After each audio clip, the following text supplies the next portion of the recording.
Kepareng atur dumateng panjenengan sedaya. Tata cara panggih nut wewarah gagrag Surakarta Hadiningrat badhe katitilaksanan. Sumangga para paraga ingkang sampun piniji kula suwun enggal samekta saha satata. Lampahing tata cara panggih kapurwakan kanthi sesanti Jaya Jaya Wijayanti.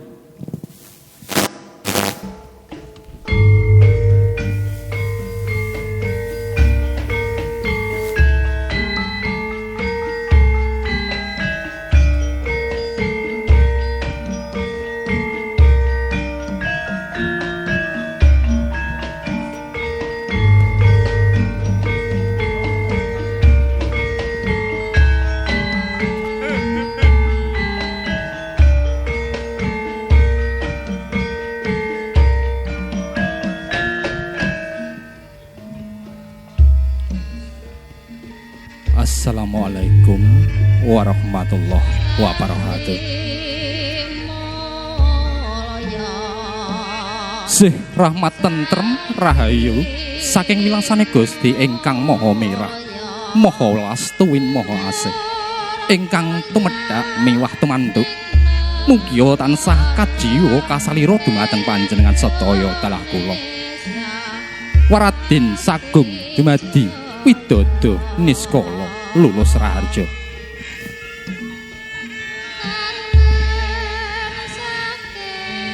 Nuwun sagung kinurmatan dumateng para pepundhen, para sesepuh, para pinisepuh ingkang satuhu sampun nupana ing pamawas lebda ing pitutur ingkang pantes pinundi saha kinabekten. Dumateng para alim, para ulama, para kiai ingkang rinten dalu tansah sumandhing kitab suci wahyuning Ilahi minangka panuntun kiblating panembah ingkang satuhu luhuring budi. Dumateng para pangemban-pangembating praja, para satriyaning nagari minangka dados pandam-pandaming para kalodasih ingkang kinasih saha ingkang pantes sinudarsana. Wonten ngarsanipun para tamu kakung putri sinedhahan ingkang dahat kalingga murdaning akrami ingkang tansah hanambi linuhuring Gusti. Minangkani purwakane ngatur langkung rumiyin sumangga panjenengan sedaya kula dherekaken puja dalah puji syukur mugi konjuk. Wonten ngarsanipun Gusti ingkang Maha Kawasa nggih Gusti Allah Subhanahu wa taala. Karana sih wilasa miwah barokah ingkang rumentah dumateng panjenengan sedaya dalah kula satemah ing wanci menika saged makempal manunggal ing sasana paharikian kanthi wilujeng kalis ing rubeda nir ing sambikala. Selawat saha salam mugi tansah katuraken dumateng Nabi Agung Muhammad sallallahu alaihi wasallam, salah satunggaling priya agung mustikaning bawana ingkang dados cundhakane Gusti ingkang akarya jagat kangge amilujengaken para jalma awit saking marcapada atumuju swarga loka. Nabi ingkang beto agami ingkang hak ingkang leres saha ingkang paring syafaat dumateng panjenengan sedaya lan kula benjing wonten yaumil kiamah. Para tamu kakung saha putri ingkang winantu ing karahayon, pinarengna kula sumela atur saha paribeksa kembil kamardikan anggen panjenengan sedaya ndawek sekeca imbal wawan pangandikan. Labet kula ingkang sinaraya minangka jajaring pambiwara keparengna kula ngaturaken menggah lampahing tata cara pahargyan ing wanci wekdal menika katiti mangsa ing ari pilih dinten Jemuah Pahing Surya kaping 11 Candra Mei warsa 2021. Pepundhen kula bapa Yoga Wibawa Pusanampi nugraha netepi darmaning asepuh kepareng hangentas 17 atmaja pawestri ingkang sesilih Diah Ayu Wiwit Aji Yuliana ingkang sampun tinangsulan sahreh satataning agami ingkang rinasuk saha satataning nagari jinatu kromong dening Nak Mas Bagus Gita Atmaja kakung Bapa Sudarno dalah Ibu Surini ingkang pidalem wonten tlatah Juwana Kabupaten Pati Bumi Mitatani.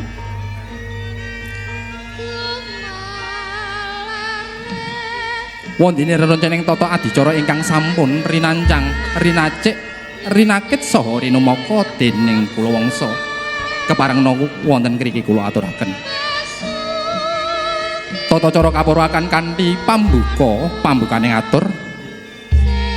Ngajeng salajengipun temanten putri saking Panti Busana kanthi lenggah ing sasana rinengga. Sasampunipun penganten putri lenggah kalajengaken praptaning temanten kakung atumuju ing sasana pariyan ingkang badhe sinambung tata cara pasrah tinampi panggihipun temanten.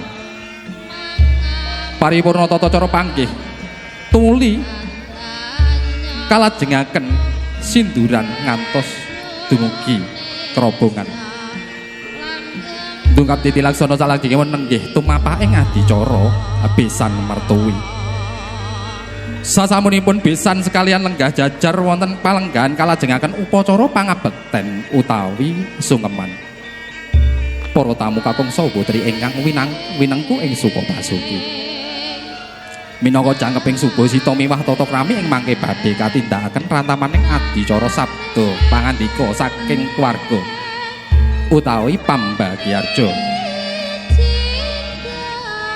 Sasampunipun pambagiarja tumunten tata cara kirab kanarendran kalajengaken sumene sinambung kirab kasatriyan. Wondene ingkang minangka warujuning adicara inggih menika rantamaning rumentahing Kursitawara kalajengaken berkah pandonga Mahastungkara. Minangka pratandha purnaning gati sasampuna temanten sarimpit jumeneng ing wiwarane bali winangun sak perlu nguntapake jengkar konduripun para tamu. Mekaten urut renceng tata cara panggih ingkang badhe lumampah. Kula ingkang piniji minangka pambiwara nyuwun tambahing pangestu murih saged mratetesaken lampahing tata cara ingkang sampun katetepaken. Sinambi angrantu samektanipun tata cara para tamu kula dherekaken lenggah kanthi merdu merdekaning penggalih. Mugi rahayu sami pinanggih winantu ing Sukarna. Nuwun matur.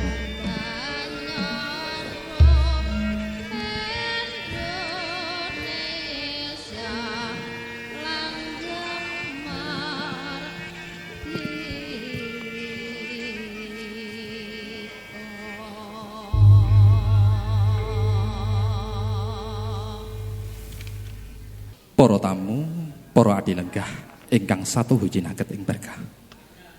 Keparengna pranata adicara nderekaken lekasing pawiwahan menika kanthi pambuka basmalah. Bismillahirrahmanirrahim. Mekaten adicara sampun pinuka. Mugi lampahing adicara wiwit purwa dalah wasana pinaringan rahayu tebih ing sambikala. Sangya para tamu kakung semawana putri ingkang winantu ing pakurmatan sampun wonten sasmita saking Ibu Juru Sumbaga pilih pinanganten estri sampun purna anggenipun ganti busana. Pramila daya-daya harsa kekanthi lenggah ing palenggahan rinengga mijilipun pinanganten putri Datan Siwah kalawan mijiling Sekar Tejo.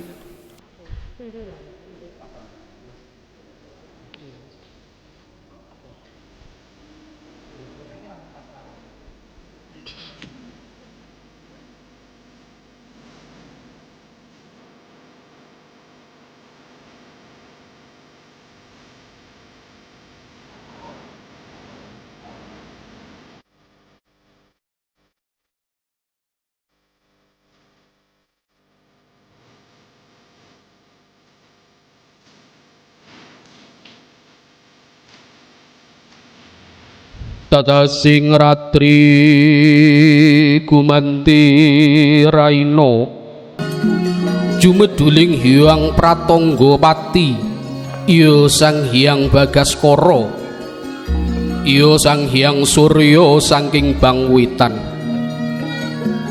angok-angokaning kendhiting Cakrawala ndedel wiyadi madangi sagung dumadi Saradyan to kalingan mega sarta gunung-gunung parandene bisa madangi jagat raya sumamburat cahyane ngantos dumugi tlatah Plangitan Kecamatan Pati Kabupaten Pati Bumi Minatani nalika samono pinanganten putri sampun lumaksana hanuju mring sasana adimulya sampating busana ingkang hangimba busananing Prameswarinata tinon saking Mandrawa kawurian abyor mompyor pating gelebyar pating camplorot pindha Kartika gumimik sing papan melo ing wadana sumunu agilar-gilar pindha kencana binabar lamun Cinandra kasulistianing pinanganten putri sayekti luweh warna kurang condro dasar sedeng dedege mantesi nggenging sarira sasulai milangoni lelewane tansah hanuju brana hanggambaraken bilih pinanganten putri tuhu wanodya ingkang pinter bekti marang kakunge nalika samono pinanganten putri sampun lenggah anggana raras ateges lenggah piyambakan jroning kalih hamung hanganti rawuhipun ingkang raka garwa parandini datan kawijil pangandikane mugi-mugi pinanganten kakung daya keparak rawuh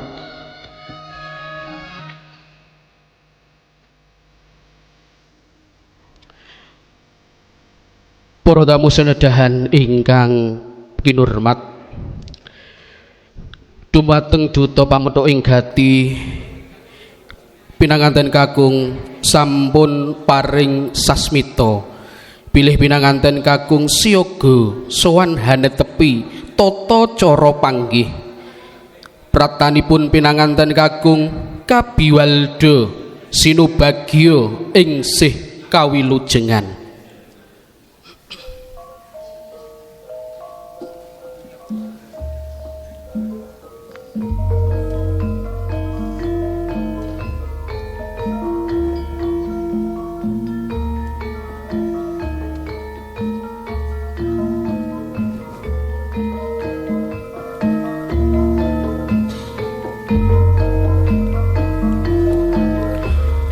wus dungkap wahyane mangsa kala tumabaing prastawa gati nenggih upacara adat panggihing pinanganten sarimbit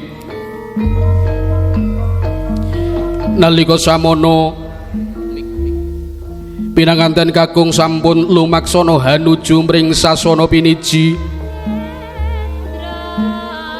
pinanganten kakung kawurian ngagem busana ingkang hangimba busananing Narendra lamun kadulu king Mandrawa katon agung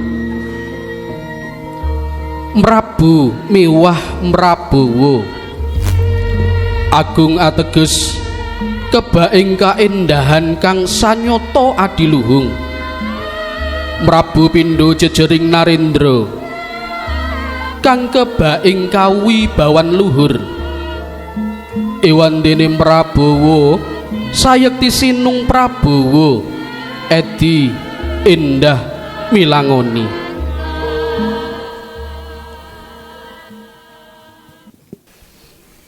para tamu kakung Sumawana putri ingkang minulya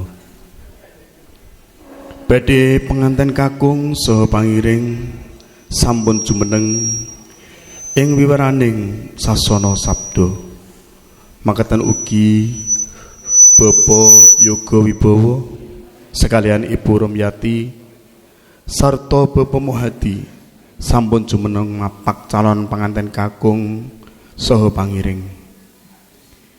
Ing mangke daya-daya arsa lumaksita tata cara pasrah tinampi calon penganten jalu. Sabda pasrah kasarian dening panjenenganipun Bapak Hafid wontene panampi badhe kasariran dening Bapak Muhadi ing pramila dumateng priagung kekalih ingkang arsa hanyangkul karya pasrah panampi wekdal sakabehipun kula aturaken kawiwitan terang trawaca atur pasrah saking Bapak Hafid dumateng panjenenganipun Bapak Hafid kula sumanggaken. Assalamualaikum warahmatullahi wabarakatuh. Sih tentrem rahayu awit peparing saking Gusti ingkang Maha Wilasa mugi tansah tumedak tumanduk kajiwa kasarira sumandang sumanding sumondo ing jiwangga panjenengan sedaya dalasan kula waradin sagung dumadi raharja rahayu niskala satuhu. Dumateng para pepunden, para sepuh pinisepuh ingkang hanggung mestuti pepoyaning kautaman ingkang pantes pinundi, para pangemban pangembating praja satriyaning negari minangka pandam pandoming para kawula dasih ingkang sinuba ing pakurmatan, para sarjana, para sujana sujaning budi ingkang sampun menang hanampi wahyuning kasutapan ingkang satuhu bagya mulya. Para alim, para ulama ingkang rinten dalu tansah sumanding kitab suci wahyuning ilahi minangka panuntun kiblating panembah ingkang satuhu luhuring budi. Para tamu kakung Sumawana putri ingkang dahat kalingga murdaning akrami. Saderengipun kula ngaturaken menggah wigatosing pisuan kula langkung rumiyin keparengna kula sapangiring ngunjukaken suka syukur tuwin sembah puji ing ngarsa dalem Gusti ingkang murbeng dumadi injih awit rumentahing barokah tuwin kawilujengan satemah lampah kula hangirit panengkaring putra penganten kakung manggih rahayu wilujeng kalih saking pringga bayaning margi. Salajengipun kula Hamidun Hafid ingkang sinaraya dening kadang sepuh kula Bapak Suhartono Sarimbit Ibu Surini keparengna matur wonten ngarsanipun ingkang kinurmatan Bapak Muhadi minangka sulih sarira Bapak Yoga Wibowo sekalian Ibu Romyati. Sepisan kula ngaturaken salam taklim saking Bapak Suhartono sekalian mugi kaaturaken dumateng Bapak Yoga Wibowo sekalian sumarambah para sepuh pinisepuh miwah sadaya kulawarga kanthi atur assalamualaikum warahmatullahi wabarakatuh. Sumusul atur ingkang angka kalih sowan kula saperlu nglarapaken saha ngaturaken sekar cepaka mulya sasele injih pinanganten kakung Mas Bagus Sugito putra jalunipun Bapak Yoga Wibowo sekalian Ibu Romyati. Salajengipun badhe kapanggihaken manut satataning adat widi widana ingkang lumampah wonten tlatah ngriki. Mugi-mugi sedayanipun saged lumampah kanthi lancar, boten wonten alangan satunggal punapa. Pangajaping Bapak Suhartono sekalian garwa, mugi-mugi putra putri temanten kekalih mangkenipun saged widodo anggenipun jejodohan lan bangun balewisma. Mugi dados kulawarga ingkang sakinah mawaddah warahmah pikantuk berkahing Allah Subhanahu wa taala tansah manggih bagya mulya sak lami-laminipun.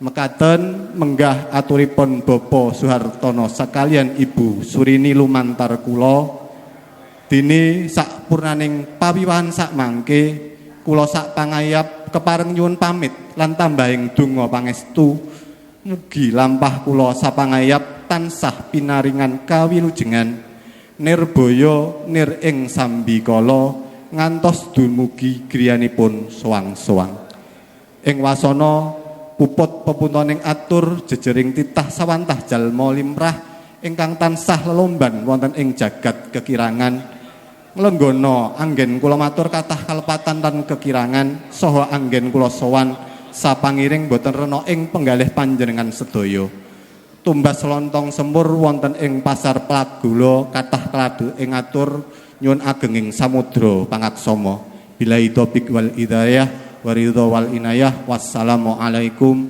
warahmatullahi wabarakatuh. Makaten menggah pedaring atur pasrah ingkang sampun kaaturaken dening Bapak Hafid. Para tamu ingkang minulya, tunggap salajengipun nun inggih atur pambagya panampi ingkang badhe kasarirani dening panjenenganipun Bapak Muhadi. Dumateng Bapak Muhadi wekdal sakabon kula aturaken. Assalamualaikum warahmatullahi wabarakatuh. A'udzu billahi minasyaitonir rajim. Bismillahirrahmanirrahim. La isakartum la adidanakum wa la ikafartum inna adabil asadid. Asyhadu an la ilaha illallah wa asyhadu anna Muhammad abduhu wa rasuluh. Allahumma sholli ala sayyidina Muhammadin nabi ummi wa ala alihi wa sahbihi wa ma'ala. Konjuk panjenenganipun para sesepuh, pini sepuh, aji sepuh ingkang pantes kinabekten. Pangabekti mugi kula konjuk hadratal wal mutaromin wal mukaromin. Para alim, para ulama ingkang rinten ratri tansah sumading kitab suci wahyuning ilahi ingkang saktuhu kinurmatan. Para tamu sinedahan kakung samana putri ingkang winengku pakurmatan. Amit pasang kalimat tabit ila-ila dina sinabetna ing iladuni. Tinipihna saking tulak sarik dumawaing tawang tuwang. Mugi tilepana saking sikut dendani Gusti kang maha kawasa. Ngemban wes kersanipun ingkang hamagugati Bapa Yoga Ibu sekalian garwa. Ing ari kelanggan punika kula piniji minangka sindih salira nampi pasrahipun Bapak Hafid minangka cundaka badhe kadang pisan sutresna saking Bapak Suhartono sekalian garwa. Minangka purwakaning atur kula ugi nderekaken ngujukaken rasa syukur wonten ngarsa dalem Gusti Allah ingkang Maha Agung. Awit sih wilasa Gusti miwah barokah ingkang tansah sinandang panjenengan sedaya dalasan kula. Satemah kula panjenengan sedaya saged kembal makembal wonten mriki kanthi widodho nirbaya kalis ing sakating sambikala. Boten kata lompen selawat salam nggih konjuk wonten ngarsane Kanjeng Rasul Muhammad sallallahu alaihi wasallam. Yakti kula lan panjenengan sadaya tansah antu-antu syafaatipun fitini wa dunya hadal akhirah. Nun inggih panjenenganipun Bapak Hafid minangka tetuangga brayat agung saking Bapak Suhartono sekalian garwa ingkang pantes sinudarsana. Sedaya atur pasrah panjenengan hamba bilih sampun boten wonten ingkang karempit. Kanthi raos suka ingkang tanpa pepindhan, Bapak Yoga Wibowo sekalian garwa lumantan kula. Nun inggih atur salam taklim badhe kadang pisan sutresna lumantar panjenengan kula tampi kanthi wasilah Waalaikumsalam warahmatullahi wabarakatuh. Saklajengipun dumawah sami-sami.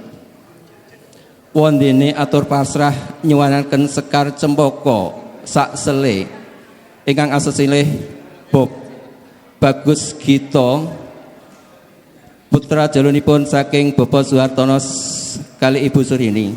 Kula tampi kanthi asta kula kekalih sak mangke badhe kaijab akan so dipun kula wentah wonten ing sak tatane agami so adat widuna ing sampun lumampah wonten ing keluarga mriki. Wondene peparing sedaya sarana jejangkeping salah ing rabi sak mangke badhe kula aturaken wonten ngarsanipun Bapa Yuga Wibawa sekalian garwa.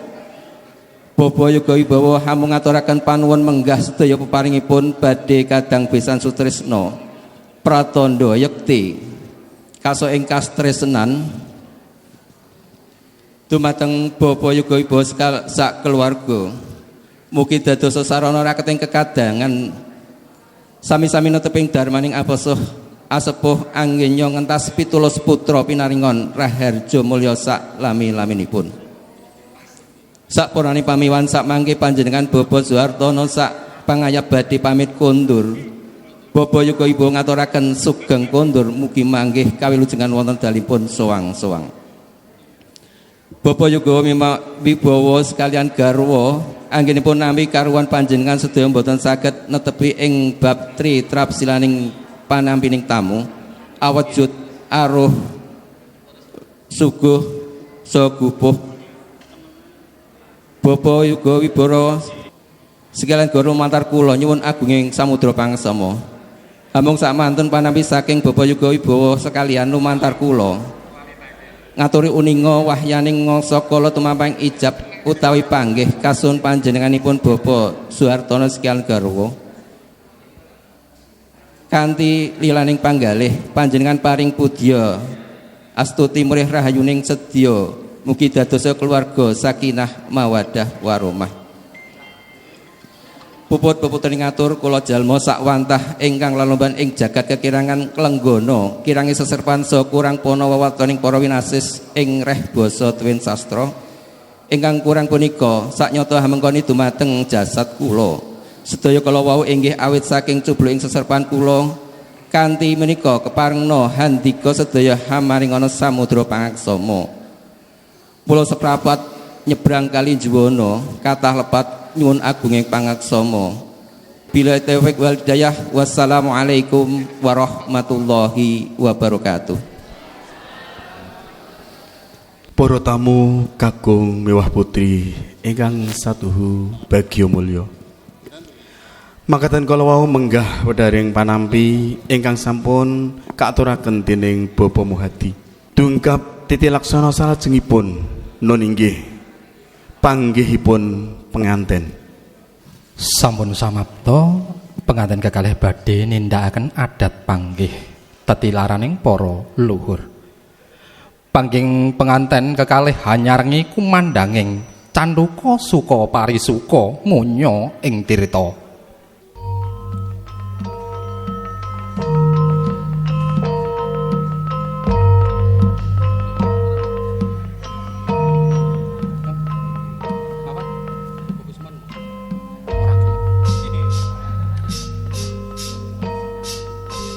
Rep tidem permanem datanono sabawane walang salisik bebasan kegodhongan tan ebah awit samirana tan lumampah.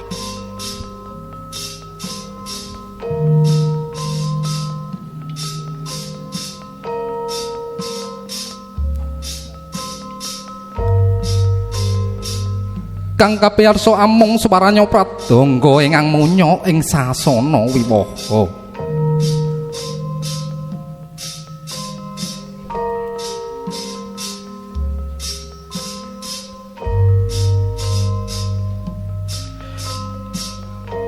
Senadyan hamung lumantaring swaraning pita swara awit sedaya kala kena pangribawane Sang Samya Binaja Krama. Tuhu wis pinesti ana titahing Gusti ingkang asipat jalu lan wanita ingkang nedya ngancik ing ngalam nadya nahanenggih sambut hasilaning akrama.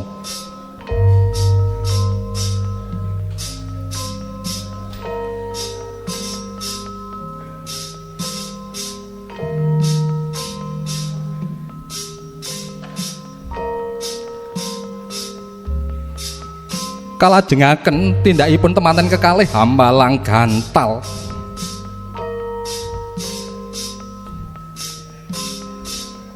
Nulya kemlawe astane temanten putri sarwi Hambalang Gantal mring temanten priya kang winastan gondang kasih.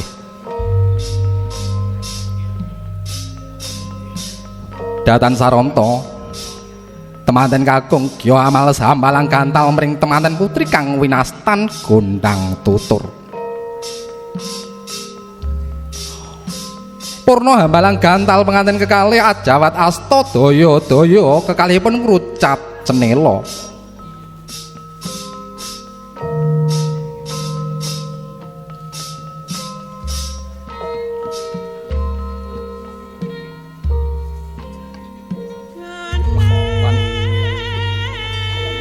Kawistara kanangan tiga tinapak padha pecah sanalika.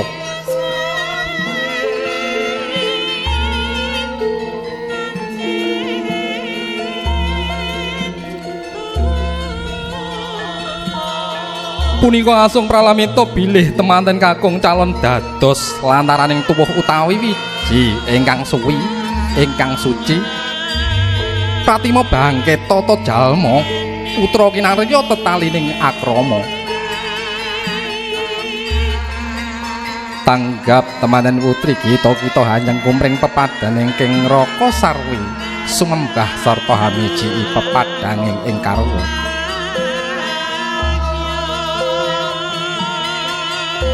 Prasetyaning panten kakalih sawasnya kodrat nyawiji bagya mulya tansah dipun lampahi sesarengan.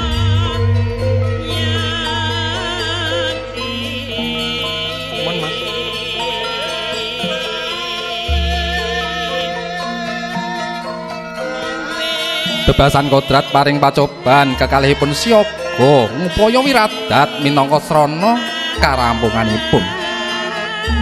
Samenika paripurna tata cara panggih sigeg pradangga kang munya kalajengaken tata cara ingkang badhe lumadi.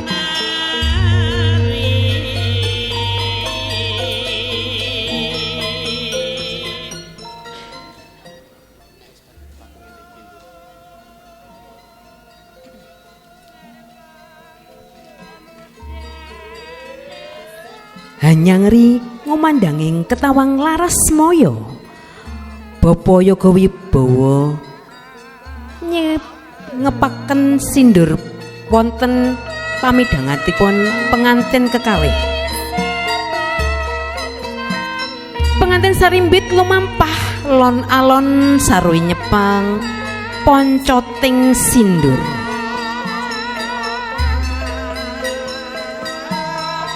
Ibu risang pengantin tuturi sawingkingimun pengantin kekalih. Lekas mekaten minangka pratandha bilih ibu sampun lila legawa ingkang putra uwal saking pamorbanipun Ibu Rama. Gesang mandiring pribadi jejegaken saka guruning Baleswisma ingkang katemu winangun.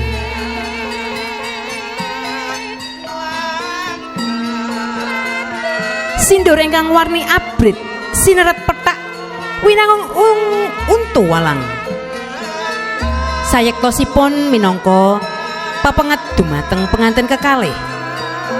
Bilih gesang berbayan prasasat kadi nyabrang samodra ingkang ombakipun santer tur gawat kaliwat.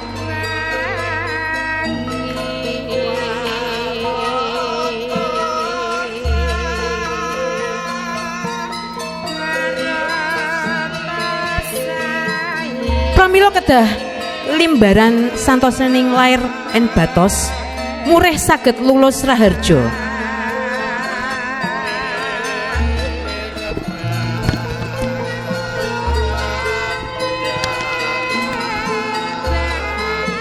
Prapteng sasana rinengga Bapa Yoga Wibawa hadini lenggah Ibu Romyati ngrucat sindur ing pundhakipun pengantin kekalih.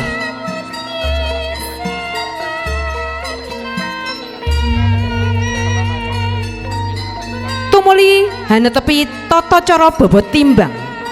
Pengantin kekalih pinengku ing jengku sisih tengen lan kering. Minangka tandha bilih wiwit dinten menika putra kekalih sampun winengku. Sawetahipun dados putra pribadi datan wonten ingkang kaemban cindhe lan kaemban siladan.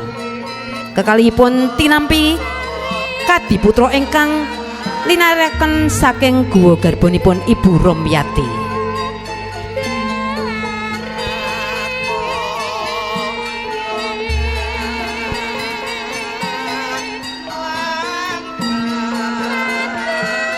Sapatawis sampun karaos timbang sumadyanipun tumuli Bapa Yoga Wibowo jumeneng saking palenggahan Hami Suda putra kekalih kanthi metek. Pamidanganipun Diah Ayu Wiwit Aji Yuliana sareng kalian Bagus Sugito ngantos lenggah jajar sumangging ing sasana Wisudatomo.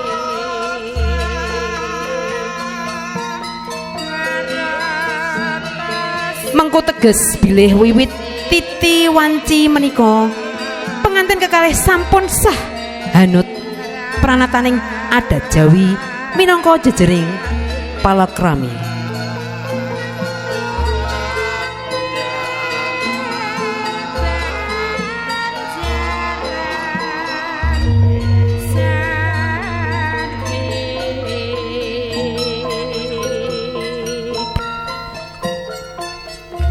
Lulus Raharjo tata cara bobot tanem sinambung adicara krobongan salajengipun inggih menika kacar kujur.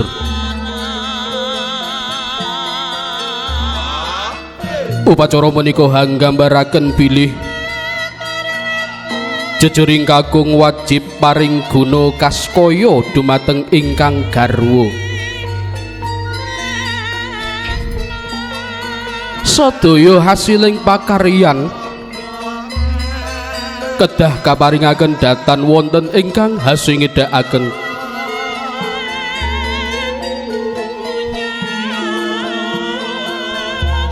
diri pinanganten putri hanampi guna kaya peparinging ingkang garwa kanthi ngastiti ngati-ati dencakaken kanthi premati murih raharjaning kaluwarga.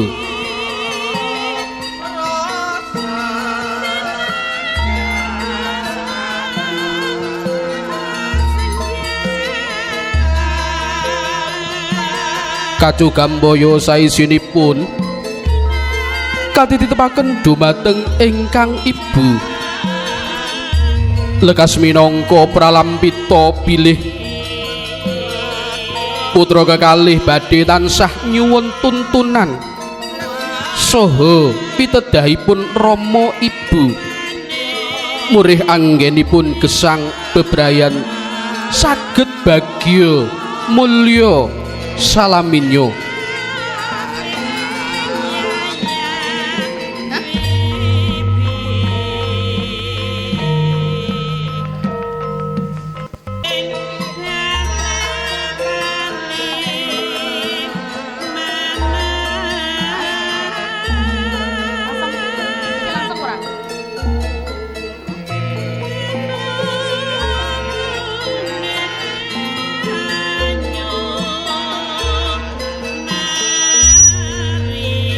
Purna hanitepaken Kacu Gembaya wonten ngarsanipun ingkang ibu. Tumuli penganten kekalih lenggah malih wonten palenggahan rinenggo nindakaken tata cara dahar klimah utawi dahar sekol walimah. Winastan dahar klimah karana anggenipun dahar namung sakeplasan kewala. ewadene sinebat dahar walimah karana kekalihipun nembe nindakaken walimah sinengkaaken sah pranataning adat Jawi minangka palakrami ingkang kawedhar awujud sekul werni jening pinaringan lawan jangkep saking wulu wetuning bumi kaprah sinebat sekul rendeng utawa sekul punar anggenipun dahar kanthi dulang dinulang mengku pralampita setunggalan setunggalipun badhe tansah nyekepi kabahagian lair lan batos sapurnanipun dahar kelimah tumuli ngunjuk tirta wening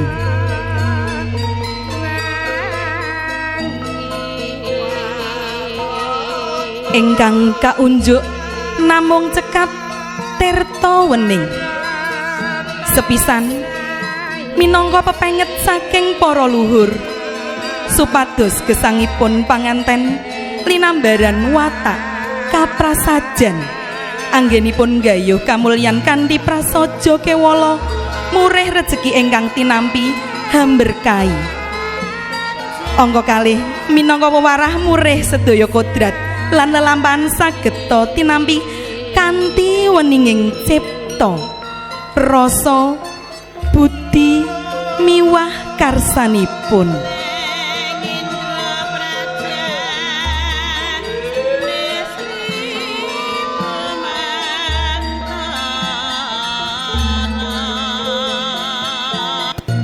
para tamu kakung miwah putri ingkang luhuring budi sampun paripurna tata cara adat krobongan kanthi rahayu tanpa reridu hanyar ngisuipun ladrang Sriwidodo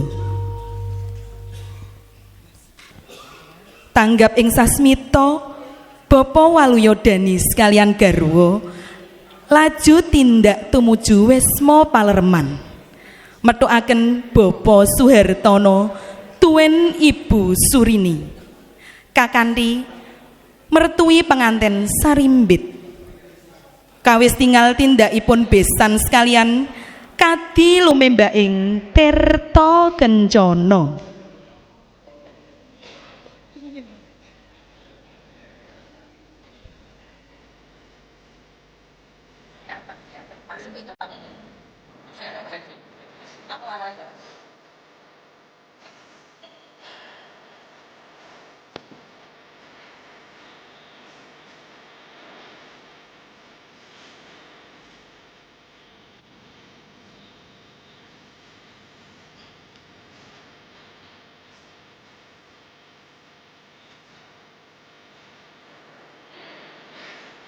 saking Wisma Palerman Bapa Suhartono mertui dumateng ingkang putra senajan saektosipun sampun pitados lair lan batos bilih ingkang putra badhe pinahargya kanthi samuwa namung ngengeti ageng ing raos tresna mila rumaos datan marem ing galih lamun dereng nyarirani pribadi paring jurung pangestu dumateng putra daya-daya Bapa Yoga Wibowo sekalian jumeneng marepeki rawuhipun kadang besan ing sangajenging kori gapyuk sami ajawat asta sinawung eseming wardaya sumringaing wadana pratandani bilih sesepuh kekalih sampun gembleng raosipun anggenipun mangun bebesanan temah dados setunggaling kulawarga ingkang kukuh santosa nyengkuyung pagesanganipun putra kekalih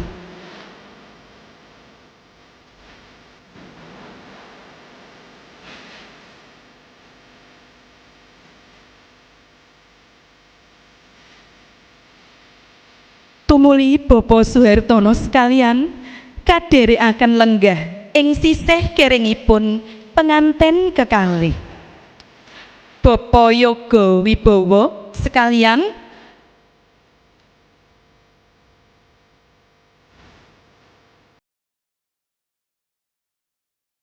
lenggah malih wonten ing palenggan sakawit. Lumengser duta pametu ing besan sekalian.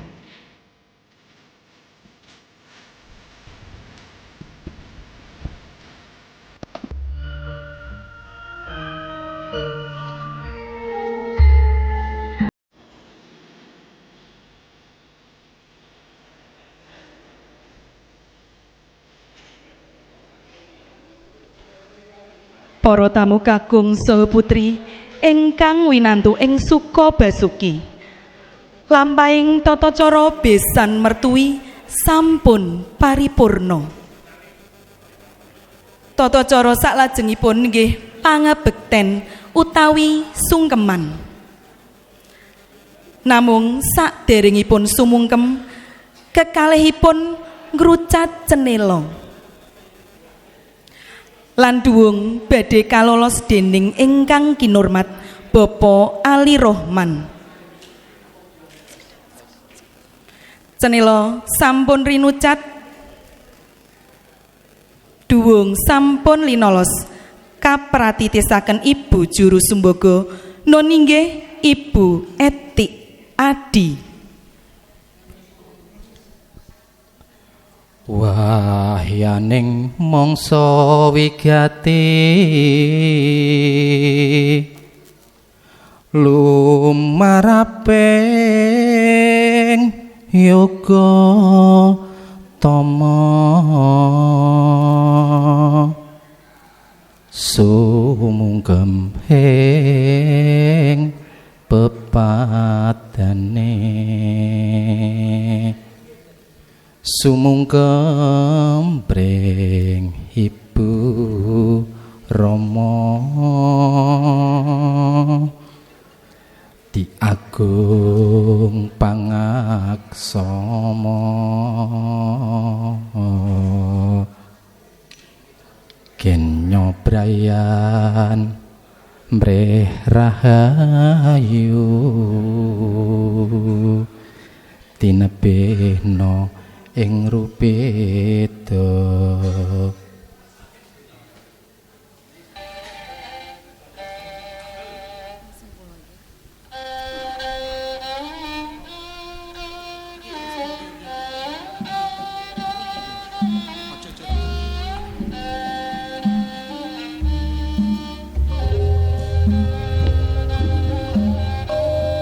nalika samono nampi sungkeming putra kinasih Bapa Yoga Wibowo sekalian garwa datan kuawi mambeng ilining waspa. Paripurna pangabektenipun Dyah Ayu wiwit Aji Yuliana kalian garwa kinasih wonten ngarsanipun ibu saha Bapa Yoga Wibowo. Daya-daya Bagus Sugito hanganti garwa kinasih lumarap ngabiyantara wonten ngarsanipun Bapa Suhartono dalah Ibu Surini. Estining sedya badhe sumungkem hanyadong Idi Pangastuti mugi anggenipun lumadi ing bebrayan agung tansah jinangkung dening Gusti.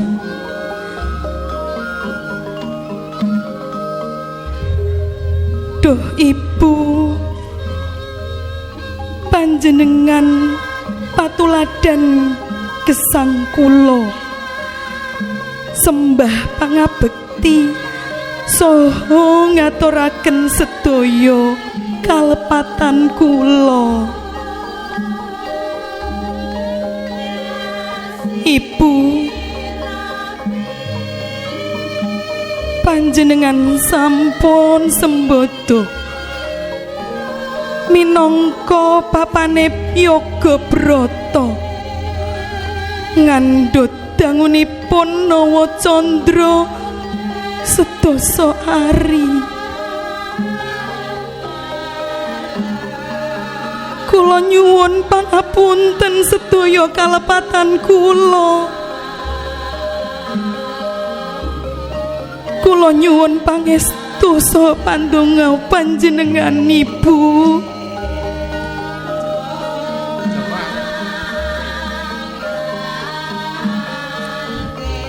Nggih putraku cah bagus sing banget Rama ibu tresnani. Pangestune ibu lan Rama tamanana ya nggih. Pitukase Rama ibu sing ati-ati anggonmu momong garwamu. Tansah elinga marang wong tuamu sakloron. Manembaha marang Gusti ingkang murbeng dumadi murih kasembatan kasab sakabeng panjangamu. Matur nuwun Rama, matur nuwun ibu.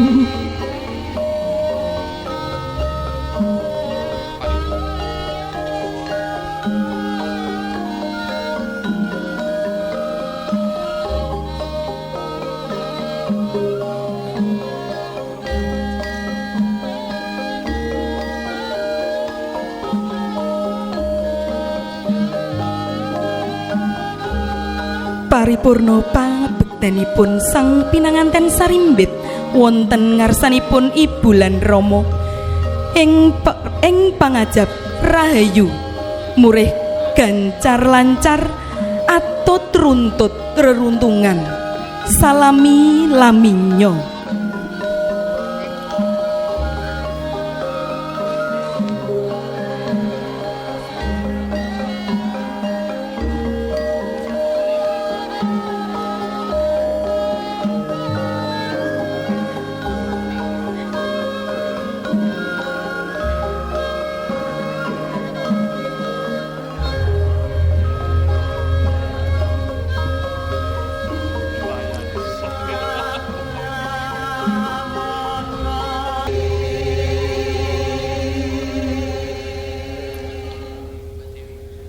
Paripurna tata upacara sungkeman kalajengan adicara sabda pangandika saking keluarga utawi pambagiarja ingkang dipun sarirani Bapa Sali. Katur dumateng Bapa Sali kula dherekaken atumuju sasana pendhar sabda. Sumangga.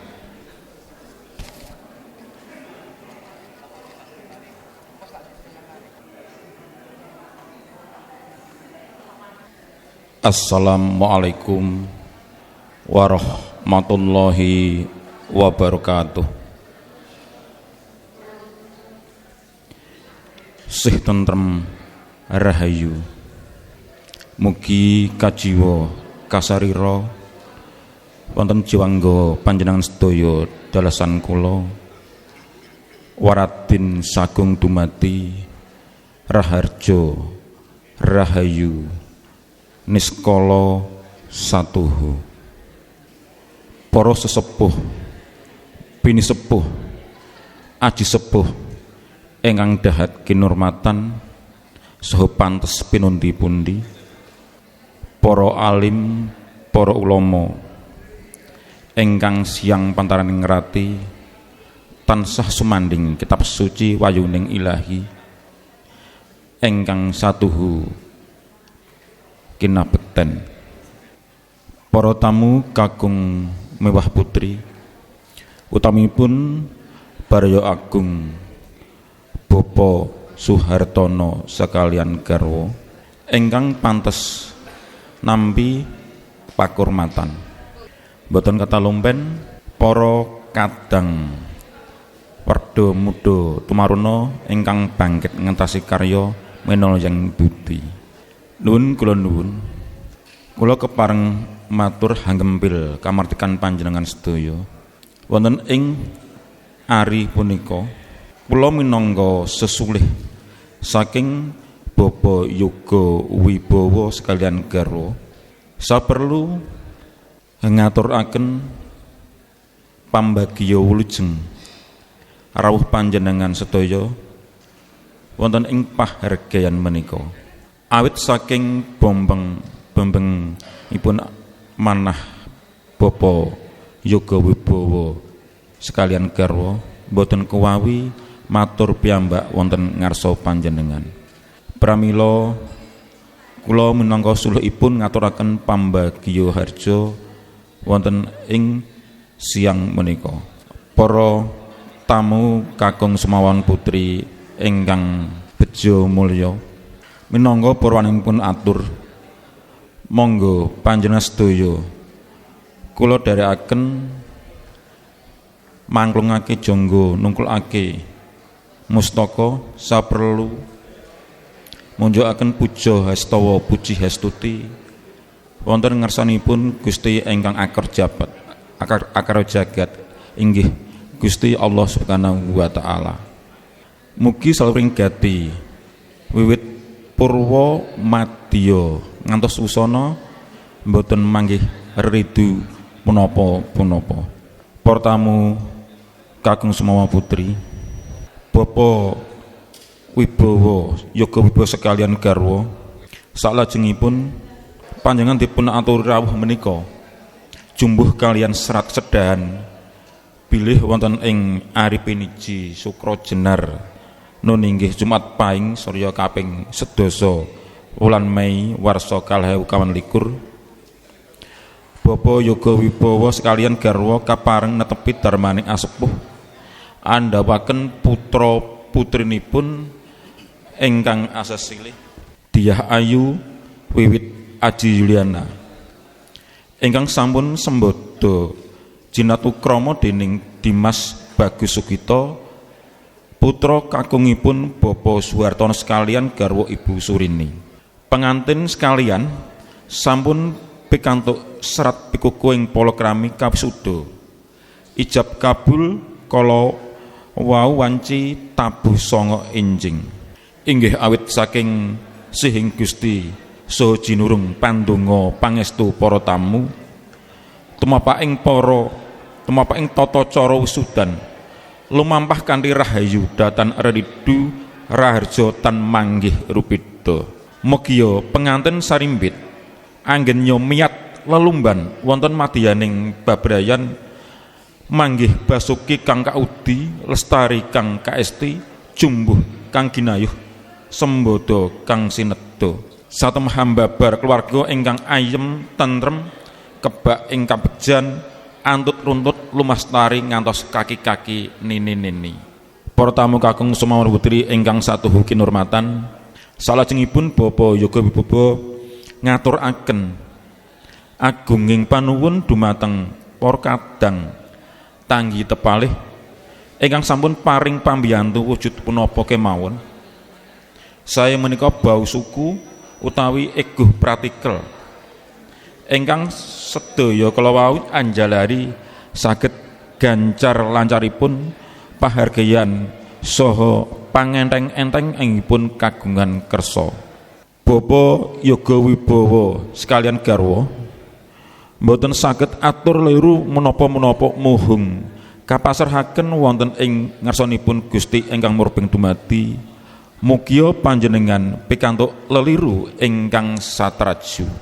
Atur ingkang pungkasan senadyan anggenipun kagungan kersa menika tebih sampun katata celak sampun karacik ewa semonten tasih kathah kekiranganipun pramila kanthi andhaping wardaya Bapak Yoga Wibowo sakeluarga mboten katalumpen nyuwun sih lumunturing pangaksami tumrap sedaya caweteng aruh lungguh suguh mewah rangkuh.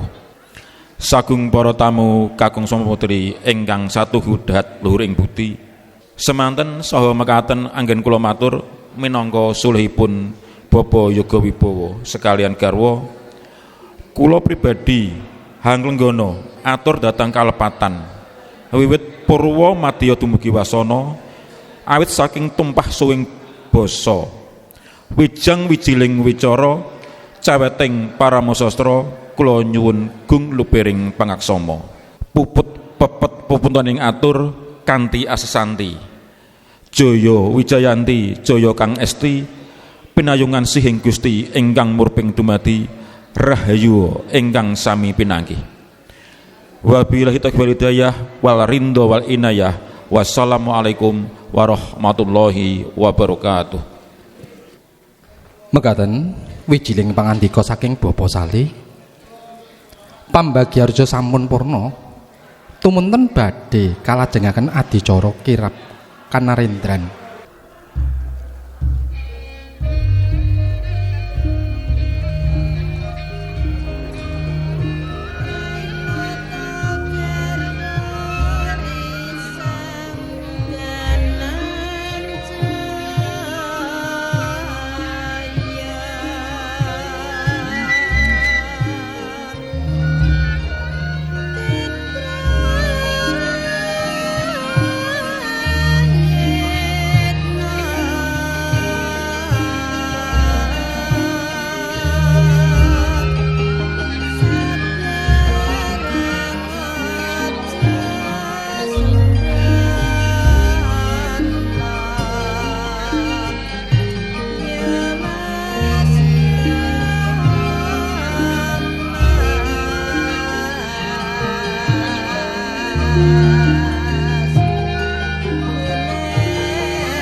Dumugi titilaksana tata cara kirap ing pirangan pinanganten lamun cinandra pindha kirap pira Sang Siri Narendra.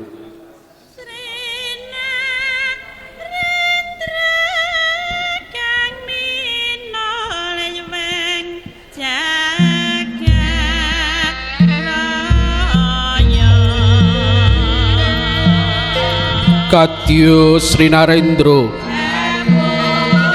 kang harsa tedhak siniwaka tindakira Sang Raja Sahari kapangarsan pring juru laksana kang winastan suba manggala suba wis ngarani tata krama tata susila manggala nenggih pemimpin sang juru laksana nenggih manggalaning lampah kanthi kebak tata krama miwah suba sita sang juru laksana mangarah-arah tindake sinten to kang minangka sang juru laksana? Nenggih Kang Mas Andreas. Dasar awit wula den gegadan dan gegulang mring edi endahing kabudayan.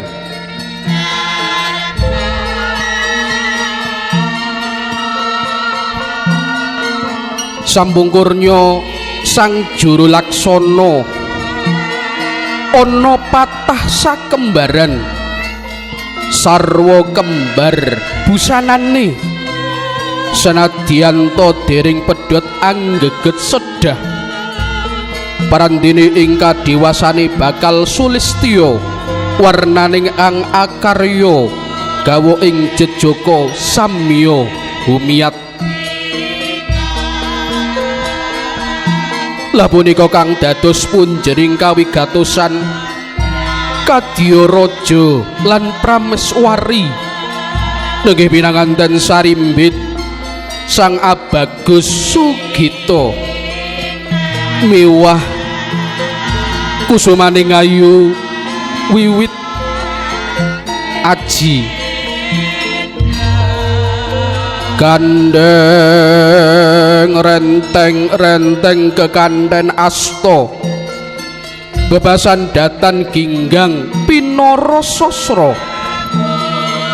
risang pinanganten wus widakdo nambut silaning akrami kanthi napa asmaning pusaka pikukuing palakrama ing dinten Jumat Pahing Surya kaping sedasa ing wanci menika pahargya sawetawis arsa nyuwun pangestu mring para tamu ingkang minulya.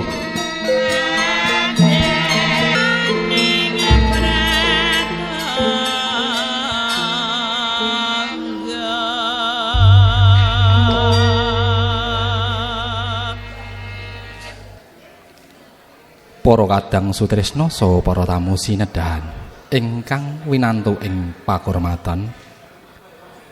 Pambibara sampun nampi sasmita saking parampara bilih wekdal menika pinanganten sampun purna anggenipun gantos busana. Sami katingal suka ing wardaya prasasat sinuba suba panggalih.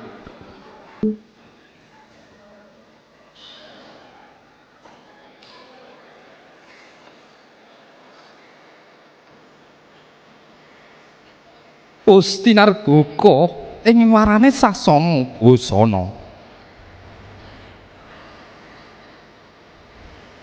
Kumemyarasung Prabowo kentar-kentar angambar kongas kandanira.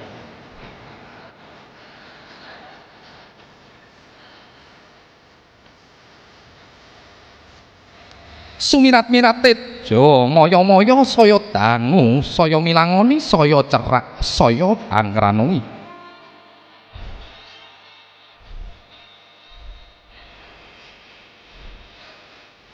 saya nyata tejane sang pinanganten mijil saking Wisma Busana Arsa mahas ing Wisma Winaka.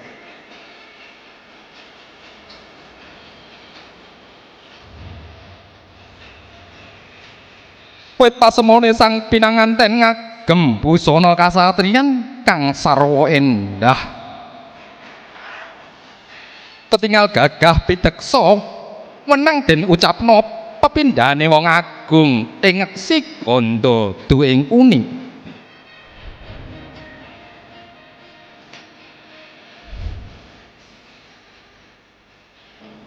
Dasar satriya pekik ing warna ngagem busana hangembonata. Pating calorot pating galep ya resunare pepindhane Kartika kang asesilih pernah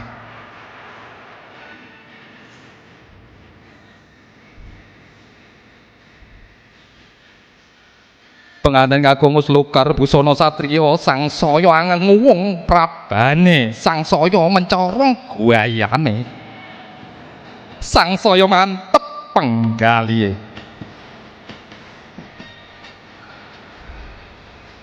lagya angenggar dia ameng-ameng aneng Udayana mriksani pandraing Sari Puspita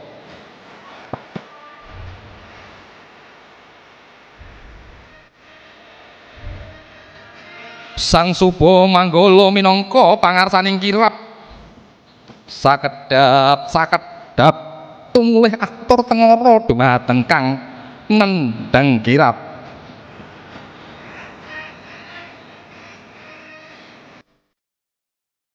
tanpa beda nyang para kirab para pinisepuh para tamu kang kebak ing Sukabagya katingal kejem lenggah semesem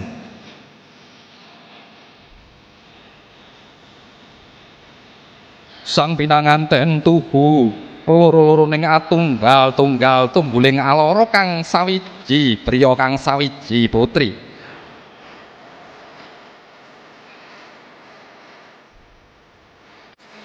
geleng-gilik geleng rumasuk jumbuh angrut ing cipta rasa karsa daya miwah karyane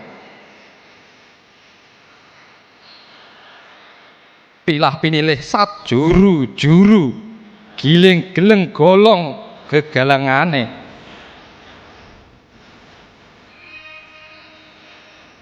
tan rinaos tindak ing Sang Suba Manggala ndungkap ing sasana rinengga pramila sigra ngaturi penganten kakalih mapan lenggah ing dampar rinengga purna sanubayane Sang Suba Manggala asung sasmita mring Sang Pindha Narapati miwah Prameswari ing aturan lenggah ing sasana minulya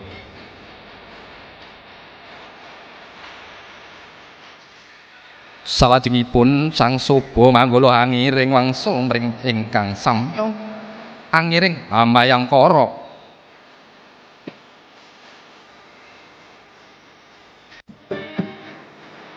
ing aturan bedol wangsul ing papane sowang-sowang Cinandra Lirsata Matarangan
para tamu ingkang winantu ing Sukarahayu adicara candhaipun nuwun inggih Pursitawara wonten kepareng para sesepuh pinisepuh ingkang kasuwun paring sabda tama pitutur luhur nuwun inggih Bapak Abdullah Munib ingkang badhe paring wedharan weca adiluhung tumrap pinanganten kekalih.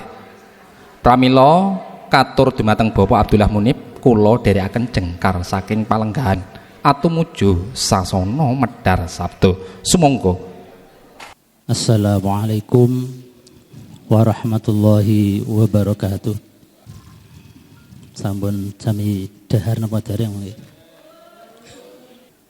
Jabi salam lemes katosipun. Kula mansuri malih ingkang semangat jabi salam kula dongaaken mugi-mugi rezekine lancar. Mugi-mugi utangi ndang lunas. Assalamualaikum warahmatullahi wabarakatuh.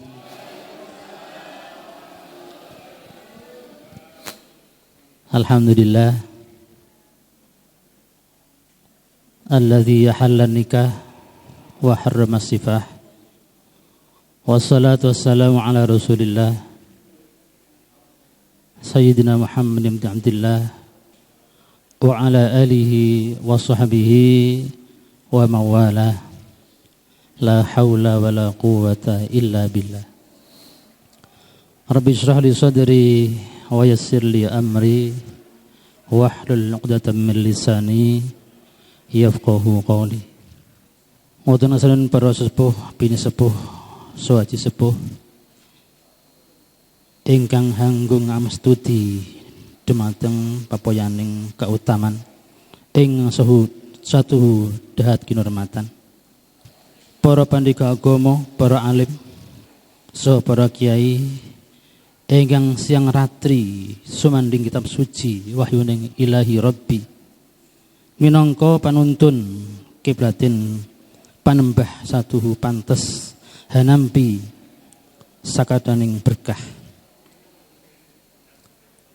ingkang manggugati nun inggih Bapak Yoga Wibowo saha Ibu Remiati, ugi keluarga besan nun inggih Bapak Suhartono saha Ibu Surini ingkang Bagya Harjo. Para tamu kakung semana putri ing atu ing luhuring budi ingkang sepisan sumangga sesarengan kula dherekaken hanguturaken suka syukur wonten ngasanipun Gusti Allah Subhanahu wa taala ingkang maha wikan ingkang sampun kapareng hamba bardaya pangaribawanipun tumanduk dumateng kawula dasih.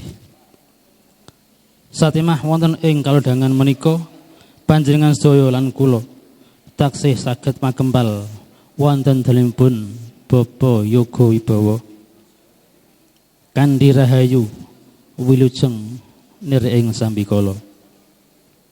Khususipun dumateng panganten kekalih nuninggih Dimas Bagus Sugito saha Nimas Ayu Wiwit Aji Yuliana.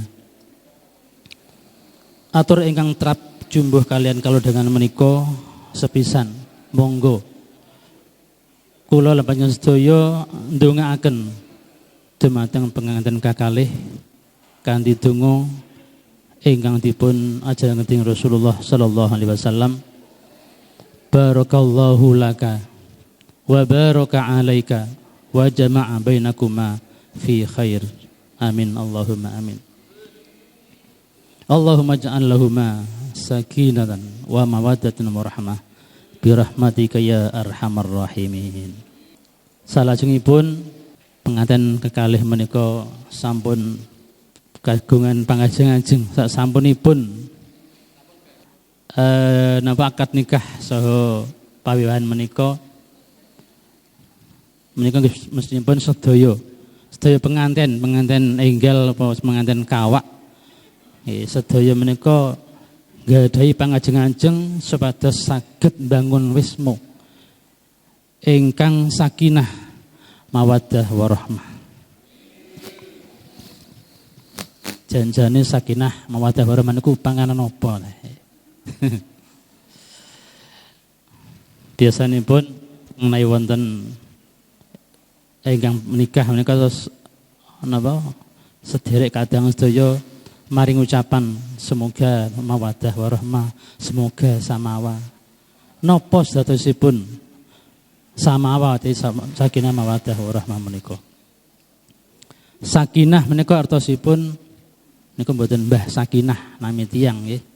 Tapi sakinah menika artosipun tentrem, tenang, ayem, rahayu. Mawaddah menika artosipun cinta. Ingkang dipun buktekaken kanthi saling memberi, saling maringi. Rahmah menika warah mboten satu kata, warah menika mboten satu, mboten setunggal napa? Sekata niku napa? Tapi wa niku dari kata napa? Wa rahmah dan rahmah. Dados sukatan menika sakinah, mawaddah dan rahmah. Rahmah menika atajipun kasih sayang. Ingkang dipun buktekaken kanthi saling nampi. Nampi umumpa wontene mboten wonten napane tapi napa wontene. Sebab manungsa menika dipun titahken dening Allah Subhanahu wa taala wonten napa wonten keistimewaanipun ugi wonten kekiranganipun. Lah sakinah ketenangan ketentraman menika saged dipun gayuh menawi mawaddah warahmah saged dipun jagi, saged dipun dipun jagi dening kedua belah pihak suami istri. Mas kita rencana punya anak berapa?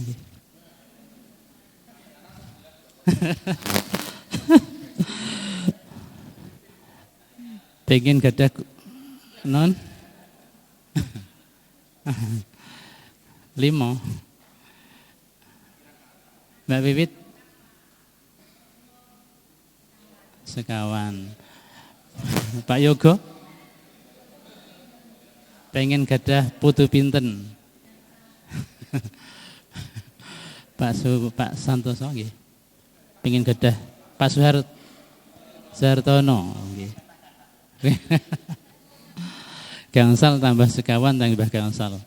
Berarti gangsal sekawan 11, masyaallah. Tambah apa? Kathah putra, kathah rezeki. Amin Allahumma amin. Para lenggah, para tamu ingkang kula mulyakaken. Bangun wisma ingkang sakinah iku mboten gampil. Berarti napa mboten gampil niku? Angel nggih. Senaosa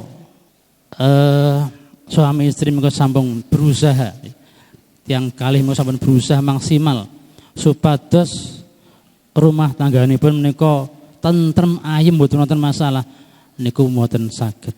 Suatu saat pasti wonten masalah. Nah, supados sakinah saged dipun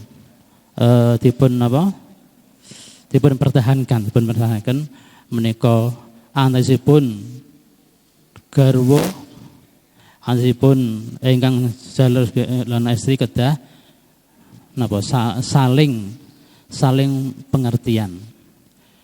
Menawi ingkang kakung nembe nesu ampun dipun wales nesu nggih.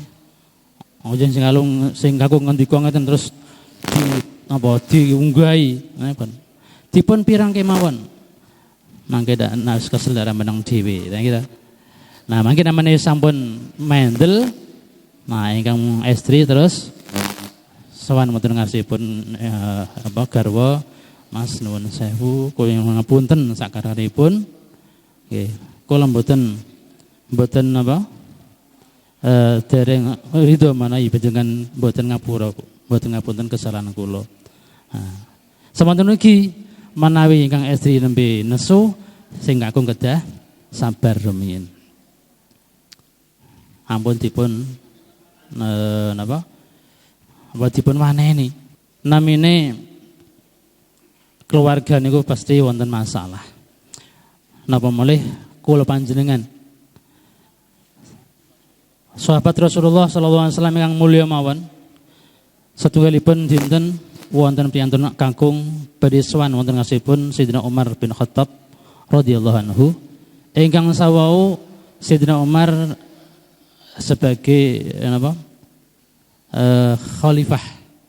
Khalifah niku saniki presiden. Tapi zaman rumiyin presiden niku dipun sowane nggih gampil. Wonten priyantun kakung badhe sowan wonten ngasanipun Sayyidina Umar. Perlunipun napa? Badhe wadul nglaporake garwane ingkang cerewet. Dubi dalemipun Sayyidina Umar kata-kata itu assalamualaikum. Saking lebet dalemipun Sayyidina Umar, garwanipun Sayyidina Umar nembe ngomel-ngomel. Nembe ngomel niku bahasa Jawa napa nggih? Nembe nesu. Akhiripun tiyang ingkang sowan badhe wangsul. Tapi Sayyidina Umar sampun mireng salamanipun Sayyidina Umar lajeng miyos. Sasampunipun miyos, ternyata tamunipun sampun badhe wangsul. Dipun panggil, dipun timbali. Kang mriki Kang wonten napa Kang? Kok wangsul wonten napa? Nuwun sewu. Kula badhe sowan panjenengan badhe wadul, badhe madulaken semah kula. Tapi ternyata garwane panjenengan nggih sami mawon kula wau mireng sarone panjenengan nembe nesu. Ya, lajeng Sayyidina Umar ndika nggih, Sayyidina Umar ngendika wong tiyang jaler menika kedah napa kedah syukur.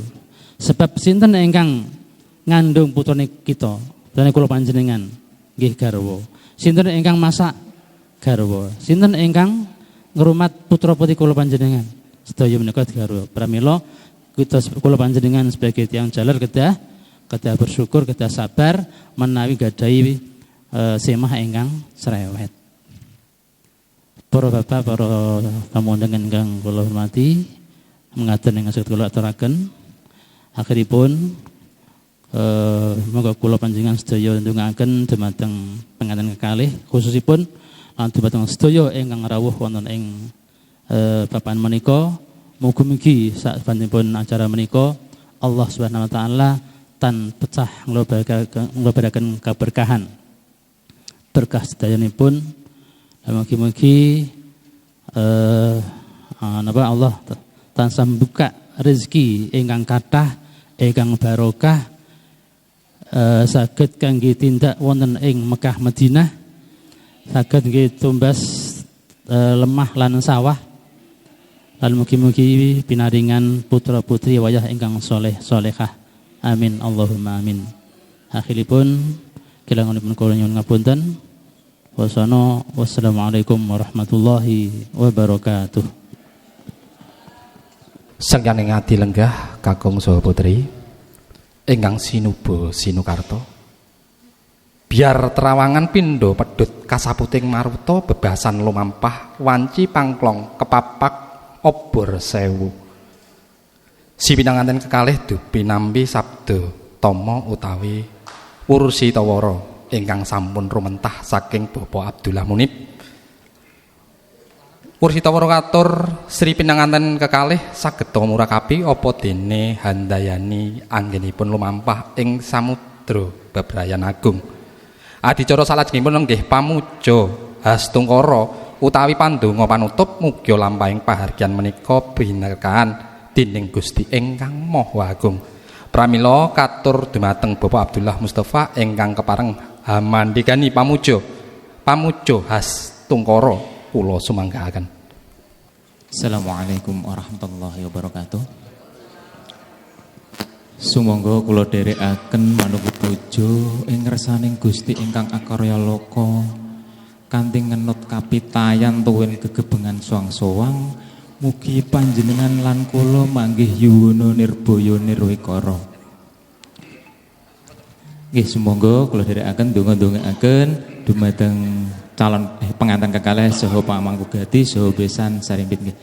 Liruba illah bisyafaat Rasulillah wa ala hadhin niyyah as-shalih al-Fatihah.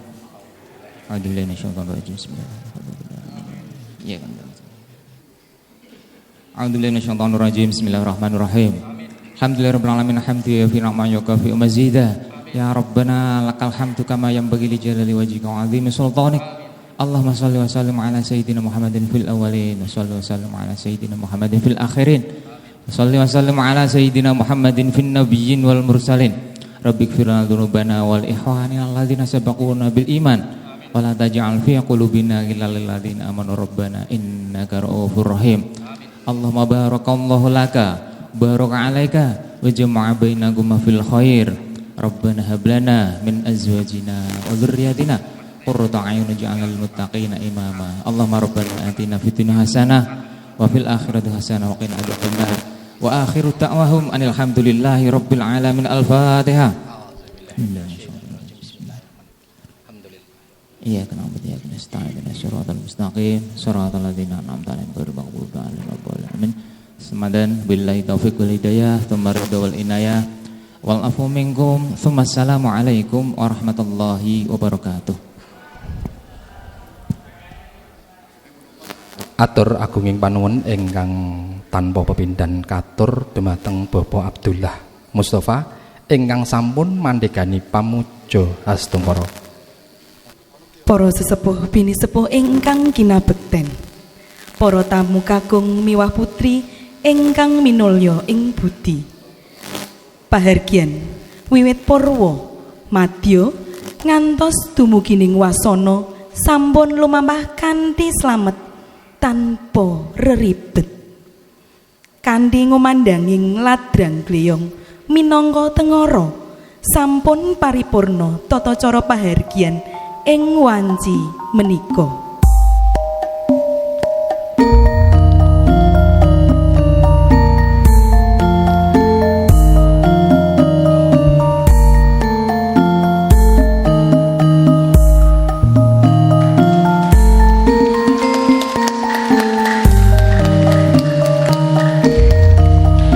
Bapak Yoga Wibowo saha Ibu Romyati atur panuwun ingkang tanpa pepindhan dumateng panjenengan sedaya ingkang sampun peparing puja brata ingkang mahanani lampahing tata cara saged lumadi kanthi permati manggih widodo nir ing sambekala.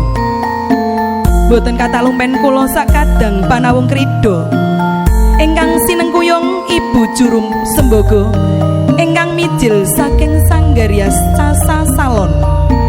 Juru foto ingkang dipun ayahi kadang kula Bapak Ali Rohman Sentral Foto ngaturaken agunging panuwun saha ngrumaosi bilih anggenipun nampi rawuhipun para tamu kathah kekiranganipun. Lumantaran kula sedaya nyuwun agunging pangaksama.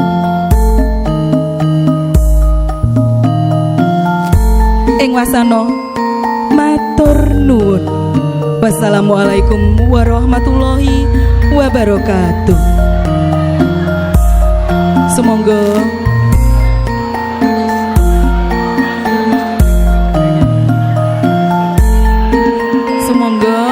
para dwija, para pamong kersa foto sesarengan kalian kadang siswa sedaya. Matur nuwun.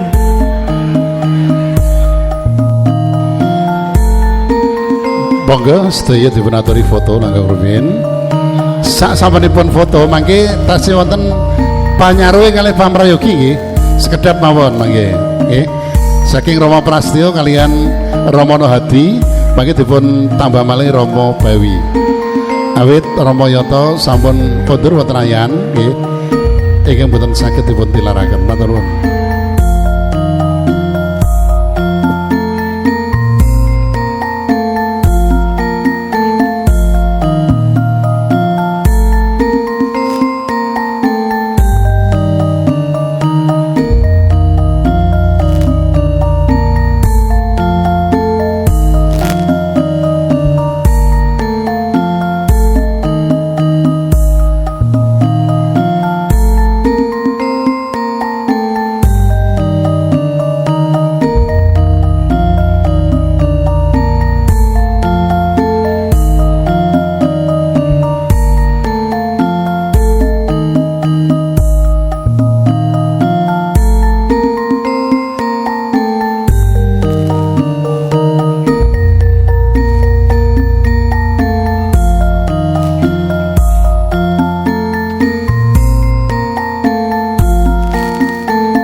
Iki seru.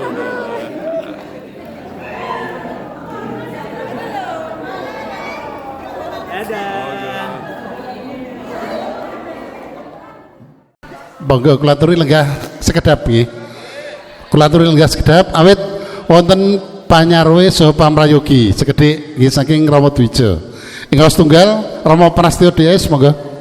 Seramat tenten merayu saking wilasaning Gusti mugi tansah kajiwa kasarira dumateng panjenengan sedaya. Paragan panjenengan sampun lumados. Amung kewala langkung prayogi menawi panjenengan tansah gladen basa tuwin sastra. Awit kala wau kula tasih mireng namung sepisan wau panjenenganipun niku tasih kumantil-kantil wonten pandoming mboten pandoming wonten lati menika wau nggih menawi badhe nyebataken bilih wonten ing kalenggan nika nun nggih ngawontenaken tata cara pawiwahan dalah pahargyan katiti ing ari upami nggih katiti ing ari anggara kasih Surya Candra dalah warsa menika lajeng pun jebataken Surya Candra dalah warsa setunggal Januari nggih 2021 mboten sekawan likur kula wau mireng wonten tembung sekawan likur kawan likur nguntapaken mau nggih wonten lajeng mardu mardikaning mboten mardikaning penggalih utawi mardu mboten merdu nggih ning mardu nggih mardu mardikaning penggalih menika mboten mardu nanging merdu menika mardu gantos busana menika menawi saged ngadi busana sagung para ingkang sami rawuh kacihna Sri Panganten putri sampun paripurna anggenipun ngadi busana Gya daya-daya kajengkaraken saking tepas wangi arsa manjing mring sasana irnengga pramila katur dumateng ibu bujangganing panggih utawi ibu pangadi busana nun suwawi kula dherekaken jengkaraken Sri Panganten putri wonten ing sasana Singgadi sasana rinengga niku saged ugi sinebat sasana Singgadi lajeng para Sujono Sarjono ingkang dipun rumiyin-aken menika para Sujono Sarjono Sujono ing budi mboten sujananing budine Sujono ing budi dados langkung prayogi para Sujono nembe para Sarjono Sujono ing budi ampun lumarap Sri Panganten arsa lumarap menawi pangabekten saged ning menawi panggih arsa lumarap niku mboten trep Sri Panganten sarimbit arsa lumarap menika menawi pangabekten ngabiyantara mring para pinundi estrining galih muhung sumedya sumungkem hanguswa ngambung pepadanira dene ingkang rama dalah ingkang ibu menawi badhe ngendi nganu menapa mbidalaken pambagya hargya ampun ngagem terang terwaca rumiyin dados menggah rancangan ing tata cara ingkang salajengipun inggih pambagya hargya ingkang badhe kaaturaken dening Bapa Nuhadi ing salajengipun Bapa Nuhadi kula sumanggaaken jengkar saking palenggan tumuju ing sasana ingkang sampun sumadya caket kaliyan Kanang Pandaya Swara nun suwawi kula dherekaken semangga menika basa krama inggil krama inggil ini suwawi nun suwawi kula dherekaken pasrah mboten menika wau ingkang pasrah mboten nglarapaken nggih ampun kula aturi nggih nyuwun menawi kagem manten kakung nu sowan mboten nglarapaken Mas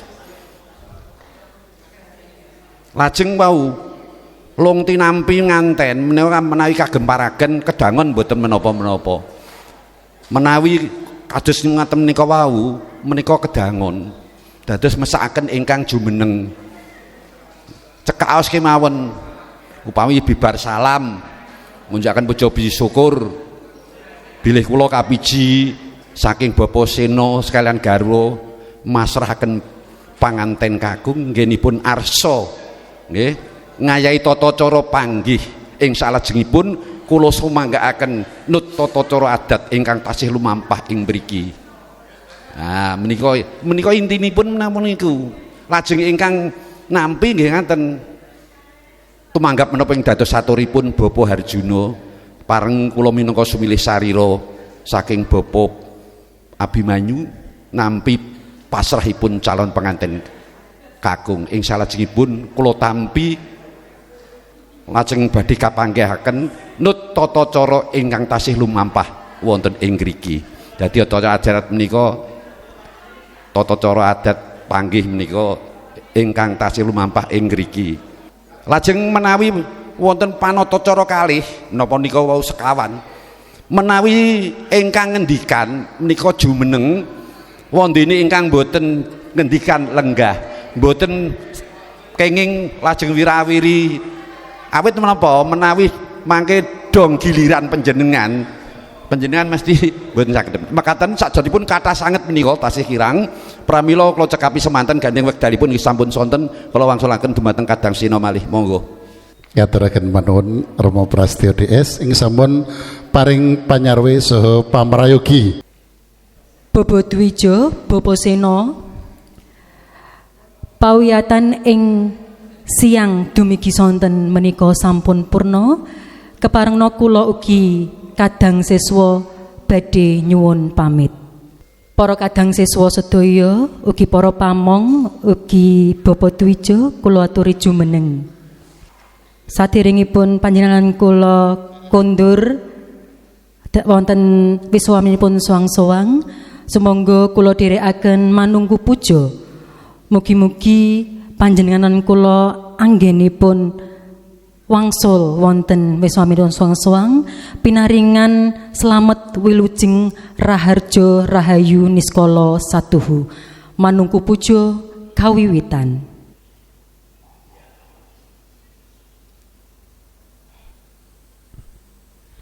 Manunggu puja purna. Matur nuwun. Wassalamualaikum warahmatullahi wabarakatuh. Nuwun matur nuwun.